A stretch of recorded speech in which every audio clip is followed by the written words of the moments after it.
வணக்கம். இன்றைக்கி தோசைக்கு சூப்பரான ஒரு சைட் டிஷ், டிஃப்ரெண்ட்டான ஒரு தேங்காய் சட்னி எப்படி செய்யுதுன்னு பார்க்கலாம் வாங்க. அதுக்கு ஒரு மிக்ஸி ஜாரில் தேவையான அளவு கல்லுப்பு, இந்த அளவு புளியை வாஷ் பண்ணிவிட்டு சேர்த்துக்கோங்க. கூடவே காரத்துக்கு 2 வரமிளகா, அதுக்கப்புறம் ஒரு 4-5 பல் பூண்டு, அப்புறம் ஒரு கைப்பிடி ஃபுல்லாக தேங்காவை கட் பண்ணி வச்சுருக்கோம் குட்டி குட்டியாக. அதையும் நம்ம சேர்த்துடலாம். நல்லா ஒரு கைப்பிடி ஃபுல்லாக எடுத்துக்கோங்க, இல்லைனா ஒரு 1/2 கப் போல் எடுத்துக்கோங்க. இதை ஃபஸ்ட்டு நம்ம அரைச்சி எடுத்துகிட்டு வந்துடலாம். இது கூடவே இப்போ 2 டேபிள் ஸ்பூன் அளவுக்கு பொட்டுக்கடலை சேர்த்துக்கோங்க.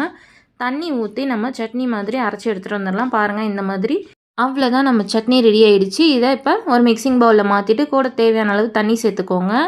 இப்போ இதுக்கு ஒரு தாளிப்பு கொடுத்துடலாம். தாளிப்பு கரண்டியில் 1 ஸ்பூன் எண்ணெய், 1/4 ஸ்பூன் கடுகு, 1/4 ஸ்பூன் ஜீரகம், 1/2 ஸ்பூன் உளுத்தம்பருப்பு, கொஞ்சோண்டு பெருங்காயத்தூள், ஒரு கொத்து கருவேப்பிலை, இதெல்லாம் சேர்த்துட்டு நல்லா தாளித்து இதில் கொட்டி நல்லா மிக்ஸ் பண்ணிக்கோங்க. அவ்வளோதான், இட்லி தோசைக்கு ஒரு அருமையான சட்னி ரெடி ஆகிடுச்சு. இந்த மாதிரி ஒரு தடவை ட்ரை பண்ணி பாருங்கள்.